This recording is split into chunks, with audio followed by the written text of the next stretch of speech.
అశ్వత్థామ అత కుంజరహ అంటూ, అంటే ఏనుగు పేరు అశ్వత్థామ, ఆ అశ్వత్థామ అనే ఏనుగు చచ్చిపోయింది అని కాకుండా అశ్వత్థామ అత అని గట్టిగా మాట్లాడి కుంజరహ అని నిదానంగా మాట్లాడాడు ధర్మరాజు.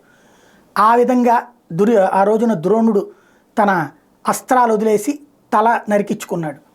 అంటే ఆ అబద్ధం కాదు, అది నిజాన్ని నిదానంగా చెప్పడం, అబద్ధపు ఆలోచన జనానికి రప్పించడం.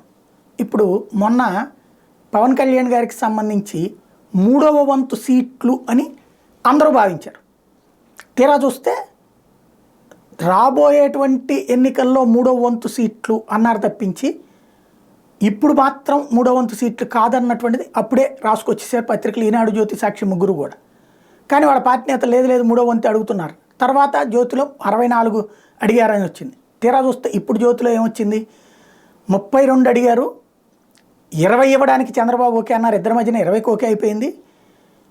ఇంకొక 5 ఇస్తాడు చంద్రబాబు, మ్యాక్సిమం 27 ఇవ్వచ్చు, 27తో ఒప్పుకోవచ్చు పవన్ కళ్యాణ్, అంటే మధ్య మార్గంగా 27 దగ్గర అవుతుంది అన్నటువంటిది. ఇక్కడ అసలు లాజిక్ కల్లా ఏం జరిగింది అంటే 3వ వంతు కాస్త అలాగే 2.5 ఏళ్ళు ఏడాదిన్నర ముఖ్యమంత్రి కాస్త చివరికి ఈ రూట్లోకి వచ్చింది. ఇప్పుడు ప్రస్తుతం వాళ్ళు ఏకంగా రాసేసినటువంటి లెక్క ఏంటి, విశాఖ 6, ఈస్ట్ గోదావరి 6, వెస్ట్ గోదావరి 4, కృష్ణా 3, గుంటూరు 2, ప్రకాశం 2, నెల్లూరు 2, చిత్తూరు 2, అనంతపురం 2, విజయనగరం 1 కోరుతున్నారని. ఇది ఓవరాల్గా చెప్పుకొస్తుంది.